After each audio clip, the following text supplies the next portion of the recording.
যার জন্য মনুষ্য জন্ম লাভ হয়েছে সেই পরমাত্মাকে লাভ করার একমাত্র উদ্দেশ্য হলে মানুষকে সাংসারিক আনুকূল্য প্রতিকূলতা বাধা দিতে পারে না। যেমন রোগীর উদ্দেশ্য থাকে নিরোগ হওয়া, তেমনি মনুষ্য জন্মের উদ্দেশ্য হল নিজের কল্যাণ করা।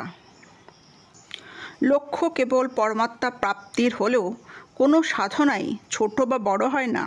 মানুষের উত্থান ও পতন হয় তার ভাবের দ্বারা, বস্তু পরিস্থিতি প্রভৃতির দ্বারা নয়।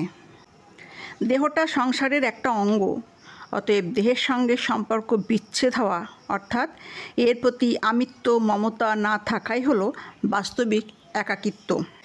গৃহী হোক বা সাধু, যে ঠিকমতো নিজ কর্তব্যের পালন করে সেই হলো শ্রেষ্ঠ। যে নিজের উদ্ধার চায় সে যদি অন্তর থেকে প্রার্থনা করে তাহলে ভগবানের কানে তা শীঘ্র পৌঁছায় এবং তাতে কাজ হয়। আমার মনের মতো হোক, একেই বলে কামনা। এই কামনাই হলো দুঃখের কারণ। এটি ত্যাগ না করলে কেউ সুখী হতে পারে না। যে বস্তু আমার তা আমি পাবই, অপরে তা নিতে পারবে না। অতএব কামনা না করে আপন কর্তব্য পালন করতে হবে। আমি যেরকম চাইব সেই রকমই যেন হয়। যতক্ষণ ওই ইচ্ছা থাকবে ততক্ষণ শান্তি লাভ হবে না।